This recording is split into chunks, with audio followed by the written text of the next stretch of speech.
ராஜீவ்காந்தி நமீபியாவோடு தமிழ்நாட்டை ஒப்பிடுறாரு. இது எப்படி புரிஞ்சுக்கிறது? இன்னொன்று, கண்ணு கட்டின தூரம் வர திமுகவுக்கு எதிரியே இல்லாத ஒரு சூழல் இருக்குதா?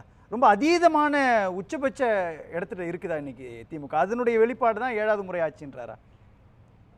அக்னீஸ்வரன் போன்ற உண்மையிலேயே தந்தை பெரியாரை போற்றுகிற, பாராட்டுகிற, திராவிடத்தின் பால் பற்று கொண்டிருக்கிற பல தொண்டர்கள் இல்லை பல அபிமானிகள் பாவம் ஐயா எடப்பாடியை நம்பி ஏமாந்து போகிறார்கள். தயவு செய்து திராவிட முன்னேற்ற கழகத்தின் பக்கம் வந்து விடுங்கள் என்று அன்பு தம்பியாக வேண்டுகோள் வைக்கிறேன். அது அண்ணனுடைய வாதம். அதுபோல் தான் பல ஊர்களில் வெறும் திமுக எதிர்ப்பு மட்டும் என்பதை மட்டுமே பேசி பேசி வளர்க்கப்பட்ட, திராவிடம் உயிர் என்று நம்புகிற தந்தை பெரியாரை, பேரறிஞர் அண்ணாவை போற்றிய, மரியாதைக்குரிய எம்ஜிஆர் அவர்களை போற்றிய பல தொண்டர்கள் பல தேர்தல், இந்த போன தேர்தலிலேயே திராவிட முன்னேற்ற கழகத்தின் பக்கம் வந்து விட்டார்கள். இந்த தேர்தல் அதீதமாக வருவார்கள், அளப்பரிய நம்பிக்கை எனக்கு இருக்குது. அதற்கு காரணம் அண்ணன் சொன்னார், சாதனைகள் என்னாச்சு, ஸ்கூட்ரு, டிவி, இந்த சோசியல் வெல்ஃபேர் ஸ்கீம்ங்கிற அது இன்னொரு வாதம், அதுக்கு நான் போக விரும்பலை. 7.5 வந்து ஐயா எடப்பாடி கொடுத்துட்டாரு அப்படின்னு ஒரு டேட்டாவை சொன்னார்.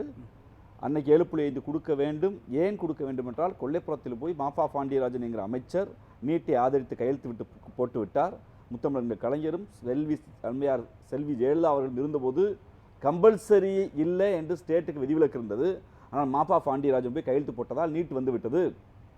ஒரு சிறப்பு ஏற்பாட்டை செய்யுங்கள் என்று திராவிட முன்னேற்ற கழகமும் இங்கே எங்கள் இந்தியா கூட்டணியும் ஜனநாயக இயக்கங்களும் வழக்கறிஞர்களும் பத்திரிகையாளர்களும் பொதுமக்களும் போராடிய பின்பு மரியாதைக்குரிய முன்னாள் முதலமைச்சர் எடப்பாடி பழனிசாமி 7.5 கொண்டு வந்தார். ஆனால் கொண்டு வந்து அந்த சட்டம் ஏறத்தாழ 8 மாதம் ஆளுநர் மாளிகையிலே படுத்து கிடந்தது, காத்திருந்தது. அவர் அமைதியாக இருந்தார். அப்போது எங்கள் தலைவரின் தலைமையில் அன்றைய எதிர்க்கட்சிகள்லாம் ஒன்று சேர்ந்து ஆளுநர் மாளிகையை முற்றுகையிட்ட வரலாறைத்தான் அண்ணன் மரியாதைக்குரிய தனியரசு அவர்கள் மிக தெளிவாக சொன்னார். எடப்பாடி குறித்து நாங்கள் எந்த இடத்திலும் போராடவில்லை. அதற்கு மாறாக எடப்பாடி அரசை வஞ்சிக்கிற, தமிழ்நாடு அரசை வஞ்சிக்கிற, தமிழ்நாட்டை வஞ்சிக்கிற மதவாத மோடி அரசையும் ஆளுநரையும் அன்று கண்டித்து போராட்டம் நடத்தினோம். அதன் விளைவாகத்தான் அன்றைய ஆளுநர் நாங்கள் உடனே அனுப்புகிறோம் என்று உத்தரவாதம் கொடுத்தார். நீதிமன்றத்துக்கு போனோம்.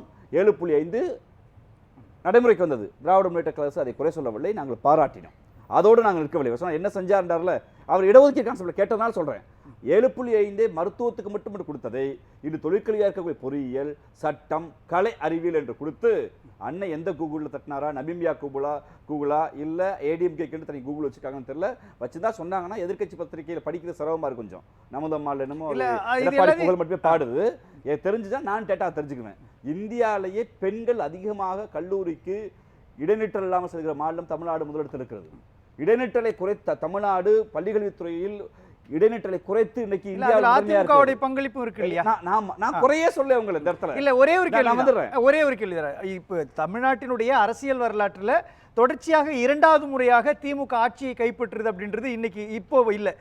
பேரறிஞர் அண்ணா காலம் தொடங்கி அதுக்கப்புறம் வந்த மறைந்த முதலமைச்சர் மு கருணாநிதி காலத்துல வேணா அது நடந்திருக்கலாம். அதற்கு பிறகு எம்ஜிஆர் ஆட்சிக்கு வந்ததுக்கு அப்புறம் அப்படி ஒரு நிலையே தமிழ்நாட்டுக்குள்ள இல்ல. இந்த முறை அது எப்படி சாத்தியமாக போறது? அதுதான் என்னுடைய நான் கருத்தியல் ரீதியாக பல இடங்களில் ஐயா துரைசாமி அவர்களோடு முரண்பட்டு கொண்டே இருப்பேன். ஏனென்றால் எனக்கு தெரியும் என்ன காரணம்னு. ரஜினிகாந்த் அவர்களை போய் சீமான் அறிமுகப்படுத்தினாரு. என்னமோ இப்போ வந்து சீமான் எடுக்கிற எல்லா வாந்திக்கும் இப்போ ரஜினிகாந்த் அடி வாங்குறாரு. அது ஐயா துரைசாமி சேர்ந்து அடி வாங்குறாரு. ஆனால் ஐயா துரைசாமி ஒரு விஷயத்தை ரொம்ப தெளிவாக சொன்னார். ரவீந்திர துரைசாமி அவர்களும் இப்போ மரியாதைக்கு என்னுடைய அண்ணன் அருமையான தனியரசு அவர்களும். இங்கே ஐடியாலஜிக்கல் ரொம்ப முக்கியம். இந்தியாவிலேயே தமிழ்நாடு ஏன் தனித்து விளங்குகிறது, ஏன் பெரியார் பூமி என்கிறோம், இது மதச்சார்பற்ற மண் என்கிறோம், இன்செக்யூர் ஃபீல் இல்லாமல் ஒரு செக்யூர் ஃபீலோட மொழி மத சிறுபான்மை மக்கள் வாழ முடியும் என்ற இந்த மண் ஏன் நம்புகிறது என்றால் ஒரு தத்துவம் அது இருக்கிறது. ஏன் ஜோதிபாசு ஒப்பிட்டோம்? இப்போது சொல்கிறோம், இந்தியாவில் அதிக முறை ஜோதிபாசு அவர்கள் இருந்தார் என்கிற சாதனையை, பிஜு ஜனதா தளத்துடைய தலைவர் இருந்தார் சாதனையை எங்கள் தலைவர் முத்துவேல் கருணாநிதி ஸ்டாலின் சமன்படுத்துவார். ஏனென்றால் சொன்னார்ல, கூட்டணி மட்டுமல்ல, கூட்டணிக்குள் இஷ்யூ பேஸ்டு வரும். ஒரு தத்துவத்தை தலைமையேற்று தூங்குவதற்கு தலைவர் வந்திருக்கிறார். என்ன தத்துவம்? இந்தியாவை நீங்கள் இந்தியாவுடைய ஒட்டுமொத்த அரசியலை வளர்கிற இளைஞர்கள் கட்சிகள் ஒன்றிலிருந்து பாடம் கற்றுக்கொள்ள வேண்டும். மோடிக்கு முன் மோடிக்கு பின், இதுதான் அரசியல். மோடிக்கு முன் என்ன, மோடி பின் என்ன? மோடிக்கு முன் RSS அமைதியாக இருந்தது, எப்படியாவது இடத்தை பிடித்துக் கொள்ளலாம் என்று பல திட்டங்கள் போட்டது. அதிகாரத்துக்கு வந்த பின்பு இந்தியாவின் அடிப்படையாக இருக்கிற ஆன்மாக இருக்கிற மதச்சார்மையை அரசியல் சட்டத்தின் மீது தாக்குதல் நடத்தியது. இந்தியாவுடைய வரி விகிதங்களில் ஒட்டுமொத்த வரியும் மாநில அரசு வாங்கினாலும் அது ஒன்றிய அரசுக்கு தான் வரும் என்று கொண்டு வந்தது. இல்ல அதுலதான் எனக்கு ஒரே ஒரு சந்தேகம். அதுலதான் எனக்கு நீங்க சொல்ற மாதிரி நீட்டை உள்ள கொண்டுட்டு வரும்போது பாஜகவும் அதிமுகவும் ஒன்னா இருக்கிறாங்க, உதயமின் திட்டத்தை கொண்டு வரும்போது ஒன்னா இருக்கிறாங்க, கருப்பு பண மதிப்பு நடவடிக்கை, இது எல்லாம் தமிழ்நாட்டினுடைய உரிமை சார்ந்த பிரச்சனைகள் இருக்கிறப்பெல்லாம் ஒன்னா தான் இருந்தாங்க. அப்படிப்பட்ட கூட்டணியே 2019 நடந்த நாடாளுமன்ற தேர்தலில் ஜெயிக்க முடியல. ஆனா 2021 நடந்த சட்டமன்ற தேர்தலில் எதிர்க்கட்சி அந்தஸ்தை அதிமுக கொடுக்குறாங்கன்னா சினாரியோ வேறையா இருக்குன்னு. சினாரியோ ஒன்றும் இல்லை, அது வந்து ஒரு சில வட்டார தலைவர்களை வளர்த்து விடுவதற்கான வேலையாக இருந்தது. உண்மையிலேயே கொங்கு வட்டாரத்தில் அந்த தனியரசு போன்ற தலைவர்கள், முற்போக்கான தலைவர்கள் வளர்ந்திருக்க வேண்டும். ஆனால் என்னவென்றால் எடப்பாடிக்கு அண்ணாமலைக்கான போட்டியாக மாறி இருக்கிறது. நான் அதுக்குள்ள வரல, அது பின்னாடி வருவோம்.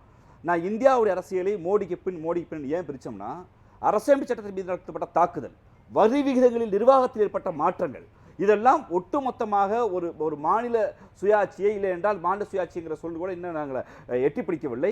ஒரு தனித்த இறையாண்மை கொண்ட அரசாங்கத்தை இங்க இருக்கக்கூடிய ஒன்றிய அரசிடம் கடன் வாங்குகிற, இல்லை ஒன்றிய அரசிடம் பட்ஜெட்டை எதிர்பார்த்திருக்கிற, இல்லைன்னா நிதி பகிர்வை எதிர்பார்க்கிற நிலை வந்திருக்கிறது. அந்த நிலைகளில் எல்லாம் எடப்பாடி அவர்களுடைய கள்ள மௌனம். ஏன் எடப்பாடி பயப்படுறாங்க, ஏன் இங்கே வர்றாங்கன்னா, தந்தை பெரியாரை குறித்து ஒருவர் வந்து வாந்தி எடுக்கிறாரு, அவதூறா பேசுறாருன்னா அவரை கண்டிப்பதற்கு துப்பற்று திராணியற்று 3 நாள் பத்திரிகா சந்திப்பில் அது வருந்தத்தக்க சொல்றாரு. இது சமீபத்திய உதாரணம். இந்த அண்ணன் தனியார் தொட்டத்தை தான் சொல்றேன்.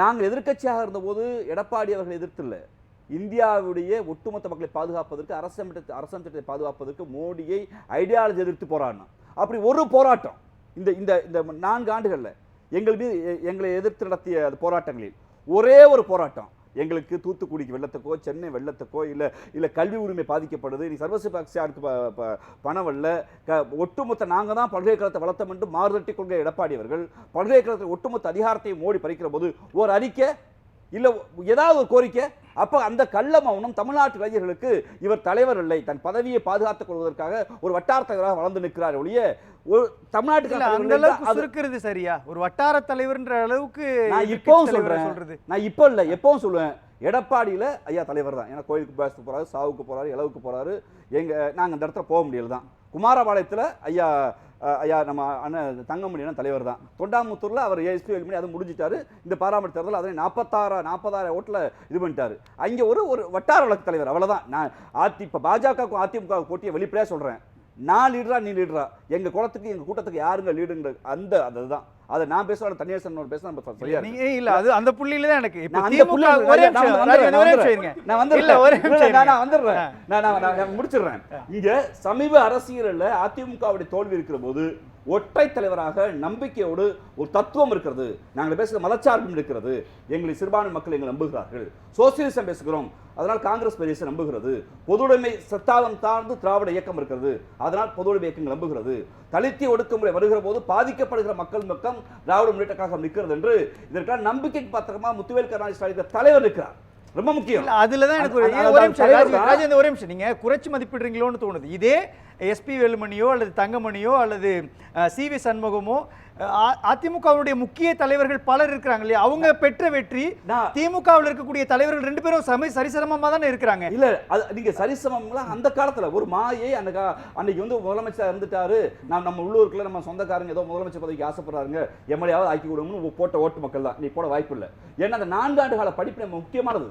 இந்திய வரலாற்று 4 ஆண்டு காலத்துல இந்தியாவுடைய அப்பாவிகள் மீது பொதுமக்கள் மீது நடத்தப்பட்ட தாக்குதலில் ஒரே தலைவர் தான் ஒட்டுமொத்தமாக இணைத்து தமிழ்நாட்டை பாதுகாத்தார்.